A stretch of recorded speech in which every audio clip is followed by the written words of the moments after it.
Chautala JJP के प्रधान महासचिव हमारे साथ जुड़ गए हैं। दिग्विजय चौटाला जी, आपका स्वागत हरियाणा न्यूज पर। जी धन्यवाद। दिग्विजय चौटाला जी, क्या कुछ देख रहे हैं जिस तरह की बयानबाजी दोनों दलों में हो रही है और अब हरियाणा बीजेपी के प्रभारी से निर्दलीय विधायक भी मिल रहे हैं? वो तो मिलते रहते, पहले भी मिलते थे, अब भी मिल रहे हैं जी। लेकिन जिस तरीके की जो गठबंधन को लेकर के तैयारियां चल रही थी, ऐसा माना जा रहा था कि बीजेपी जेजेपी में जो गठबंधन हुआ वो सरकार चलाने के लिए तो हुआ ही है, लेकिन आगामी लोकसभा और विधानसभा चुनाव में भी ये गठबंधन हो सकता है। क्या ऐसी संभावनाएं लग रही हैं आपको? नहीं, मैं तो सकारात्मक सोच रखता हूँ और सकारात्मक तरीके से सरकार चल रही है आगे जी। लेकिन जो उचाना को लेकर के जो बयान सामने आए, चाहे वो हरियाणा बीजेपी के प्रभारी की बात करें या डिप्टी सीएम दुष्यंत चौटाला की बात करें, आज भी निशांत सिंह का एक बयान सामने आया। वो कह रहे थे कि जो भाषा का इस्तेमाल बिप्लब देव ने किया है, हरियाणा बीजेपी के प्रभारी ने किया है, वो गठबंधन के खिलाफ है। क्या आपको भी ऐसे लगता है? वो तो आप निशांत सिंह जी की आपने चलाई होगी भाई, वो हमारी पार्टी के अध्यक्ष हैं और वो कोई भी बात कहेंगे तो बड़ी जिम्मेवारी से कहेंगे जी। और इसके अलावा मेरी सहयोगी ज्योति सांगवान भी मेरे साथ बनी हुई है, वो भी कुछ सवाल आपसे करना चाहती हैं। ज्योति। दिग्विजय जी, कल चूंकि 4 निर्दलीय विधायक मिले, आज सिरसा विधायक गोपाल कांडा मिले और गोपाल कांडा की ओर से कहा गया कि हम पहले दिन से बीजेपी के साथ हैं, एचएलपी साथ है, सभी निर्दलीय साथ हैं और शुरुआत से ही बीजेपी को गठबंधन की जरूरत नहीं है। तो अब जो उनकी बयानबाजी भी खुलकर सामने आ रही है, बिप्लब देव ये कह रहे हैं कि आप लोगों ने एहसान नहीं किया, फ्री में आप लोगों ने समर्थन नहीं दिया था, तो क्या कोई बड़ा राजनीतिक उलटफेर देखा जा सकता है गठबंधन के लिहाज से बहुत जल्द? मेरे हिसाब से तो ऐसा कुछ है नहीं, मगर गोपाल कांडे जी को लगता है वो कर लें कोई फैसला, अगर वो ले सकते हैं, अगर उनको उनकी है लेने की है फिर तो ले।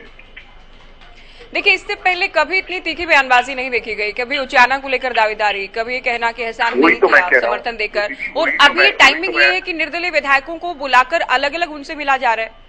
तो कहीं ना कहीं गणित तो बीजेपी नहीं सेट कर रही इस बात को लेकर कि हाँ हम अलग चल सकते हैं, स्मूथली सरकार चला सकते हैं 1.5 साल।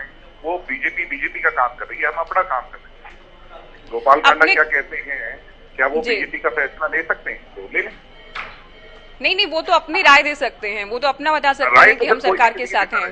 राय तो राजनीति के अंदर राय तो चलती रहती है, 5 साल से चल रही है। लोग ये कहते थे 6 महीने भी सरकार नहीं चलेगी, लोग कहते थे साल भर नहीं चलेगी राय, तो अभय सिंह चौटाला कहते थे 3 दिन भी नहीं चलेगी।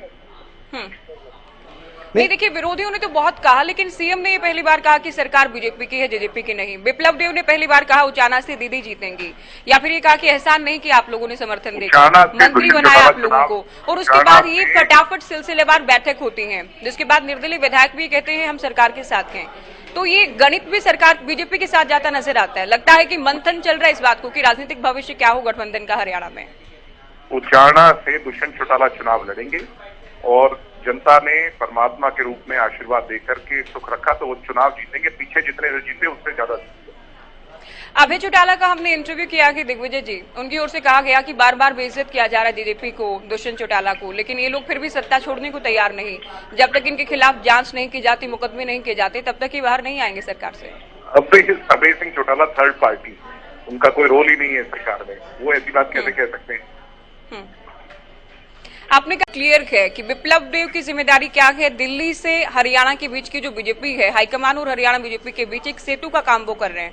वो कहीं ना कहीं फीडबैक देते हैं, रिपोर्ट देते हैं, और वो खुलकर जब दुष्यंत या जेजेपी के खिलाफ बोलते हैं तो इतना तो है कि दिल्ली से चीजें तय होना शुरू हो चुका है। आप लोगों की मजबूरी है कि अभी जो वर्तमान स्थिति है उसको भी नहीं मानेंगे। बिप्लब देव जी की जो बात थी उससे मैंने भी और निशांत सिंह जी ने भी अपनी बात रख दी, अब उससे ज्यादा कहने की आवश्यकता जी। तो अगला, अब जिस तरह से ये बैठक है, अब जिस तरह की जो बयानबाजी है, तो अगला कदम आप लोगों का क्या कुछ होगा?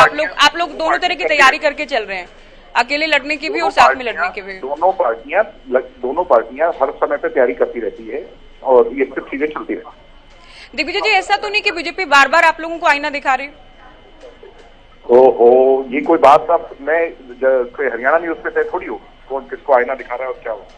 नहीं, मैं तो बिल्कुल बयानों के आधार पर बात कर रही हूँ ना। सीएम ये कहते हैं कि आपने भी कहा कि वो ठाठ नहीं है, आपको भी लगता है ठाठ नहीं है। सीएम ये कहते हैं हमने जेजेपी की मानी नहीं। बिप्लब देव कहते हैं उचाना से दीदी जीतेंगी, या फिर आप लोगों ने समर्थन देकर एहसान नहीं किया।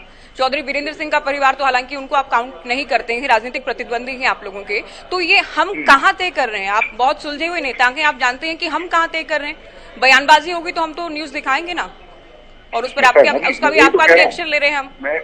मैं आप मुझे कंसिडर कर रही हैं, अच्छी बात है, मगर मेरी हैसियत नहीं है ना कि मैं कुछ भी इस पे कम।